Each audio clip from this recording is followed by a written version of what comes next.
রিপোর্টের আঙ্গিকে সত্যতা প্রমাণিত হয়েছে এবং সে আমাদের টাকাগুলো ফেরত দেওয়ার জন্য তাকে বহু আঙ্গিকে তাকে রিকোয়েস্ট করা হয়েছে, বিভিন্ন কমিটি করা হয়েছে, ডিসিপ্লিনারি অ্যাকশন সময় বারে বিভিন্ন কমিটি তাকে অনেক অনুরোধ বিভিন্ন করছে, কিন্তু এত কিছুর পরেও সে আমাদের টাকাগুলো ফেরত দেয় না। 4.5 কোটি টাকা আত্মসাতে উনি 1 নম্বর আসেন।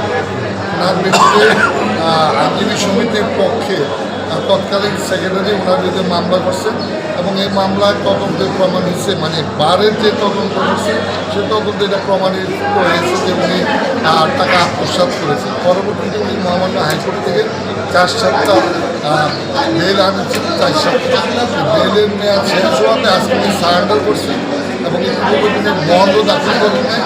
আজকে কোর্ট বিপক্ষে শুনানির পরে ওনাকে সিডাব্লিউ বলে হাজতে দিয়েছে এবং এটা বার রিলেটেড বারের সবাই সাধারণ আইনজীবী না এটার ওয়ারেন্টি হয় এটা দেখার জন্য অনেক